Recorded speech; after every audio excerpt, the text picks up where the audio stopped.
Galera, qual que é o nosso tema de hoje? Eu coloquei duas técnicas para vencer. O que seriam essas duas técnicas? Né? São dois métodos que eu uso aí durante as partidas. Não são assim métodos, nossa, tem que seguir isso aqui à risca, né?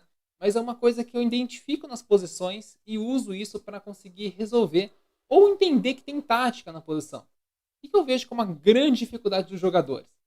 Eles chegam na posição, essa posição é, ele não sabe se tem tática ou não e começa a calcular um monte de lance.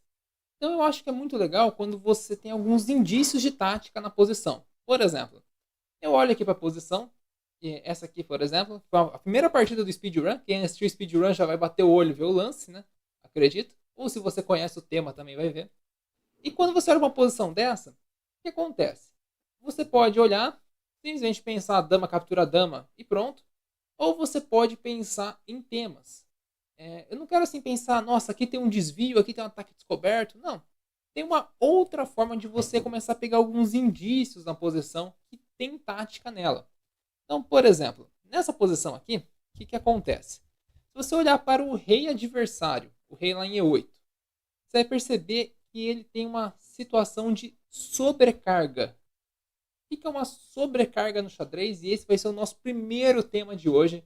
Você identificar uma sobrecarga de peça no tabuleiro. É você olhar para esse rei aqui, você perceber que ele tem que defender a dama e ao mesmo tempo defender o peão de F7. Então ele tem duas situações aí para resolver na posição. Visto isso, o que acontece? Você pode começar a pensar em algumas ideias aí para sua posição. E isso é bem legal, isso é bem interessante. Opa, Gabriel, Rafael, seja bem-vindo aí ao Gratidão Prime. Essa semana já vai, quem está no Gratidão Prime já vai receber alguns vídeos exclusivos aí do canal. E também pode fazer parte de um grupo exclusivo do WhatsApp. Então, seja bem-vindo aí, obrigado pelo apoio. Então, essa aqui é a primeira posição, não vou deixar reloginho passando nem nada. Mas aqui o que acontece? Qual que vai ser nossa aula hoje, a ideia? Eu vou perguntar para vocês qual que é a peça sobrecarregada. Você pode mandar a peça, tá? Não precisa esperar 2 minutos, 1 minuto para mandar a peça. Mas o lance eu vou querer que vocês esperem o tempo do reloginho passar para poder explanar aí qual que vai ser a forma de ganhar. E nessa posição, que foi a que eu joguei no speedrun, eu fiz o lance aqui de bispo por F7. Por quê? Porque o rei está sobrecarregado aqui na posição. Ele tem que defender F7 e defender a dama. E quando uma peça está sobrecarregada, essa peça ela não é uma boa peça. Ela é uma peça que não consegue fazer duas tarefas ao mesmo tempo. Você não consegue dirigir e ficar com o celular ligado ao mesmo tempo. Alguma coisa você vai fazer de errado. Você não consegue conversar com duas pessoas ao mesmo tempo. Então, as peças xadrez têm essa questão também. Então, quando captura aqui, eu capturei a dama. E aí, esse é o nosso primeiro exemplo. Essa é a nossa introdução ao tema de hoje. Vamos aqui para uma segunda posição. E aqui eu quero que vocês pensem qual é a peça sobrecarregada das brancas na posição. Então você bate o olho aqui e você já vai entender qual que é a peça sobrecarregada.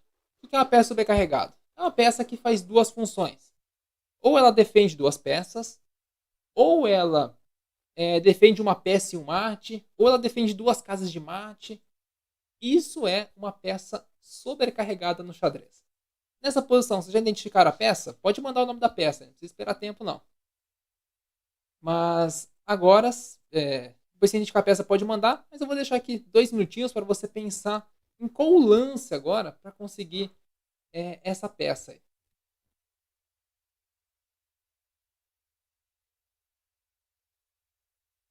O Rafael mandou aí que a dama está a peça sobrecarregada. E realmente é a dama que é a peça sobrecarregada.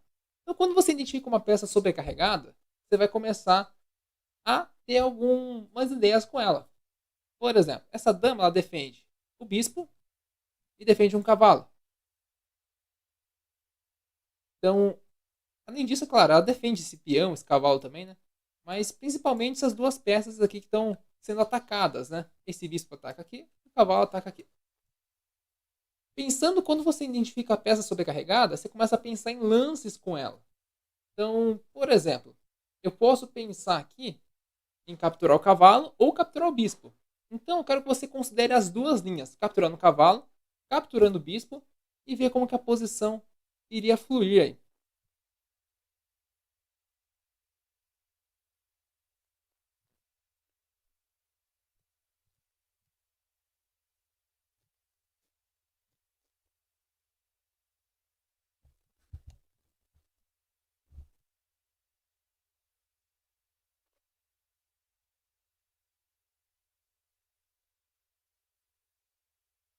Hoje vai ser uma aula um pouquinho diferente do que estão habituados. Eu geralmente fico explanando muito as posições, né? A gente vai ver 5 exemplos de cada das duas técnicas e eu vou mostrar uma partida completa sobre o tema. Então essa vai ser a ideia de hoje. Vai ser um pouco diferente, mas bem interessante também esse treinamento mais tático hoje do que um treinamento estratégico que eu estava passando nas últimas aulas. Tá? Uma vez a gente viu um tema que era puramente estratégico, né? A questão do cavalo contra bispo, bispo contra cavalo. E aí, galera, qual que é o lance de vocês nessa posição, né? Eu capturo primeiro o bispo ou capturo primeiro o cavalo nessa posição?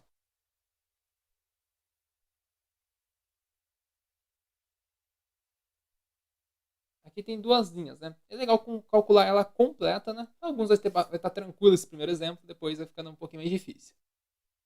Mas aqui, o que você vai ter que calcular?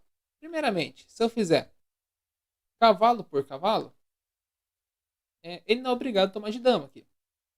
Ele pode tomar o bispo primeiro. E aí você vai entrar numa posição um pouquinho complicada, né? Você já vai só ter trocado as peças, né? Então aqui primeiro bispo captura bispo. Esse seria o lance. E agora, se ele capturar aqui de dama, dama por bispo, a gente vai fazer claramente cavalo captura D4. Agora, se aqui nessa posição ele decide capturar o nosso cavalo ameaçando a dama, nós temos aqui um lance intermediário. Aí. Bispo captura dama, rei captura e ganhamos aí uma dama na posição. Então, nesse tipo de caso, é sempre legal você pensar nas duas variantes e comparar. Parece um exemplo, é simples, é tranquilo, mas é importante fazer essa comparação das linhas, né?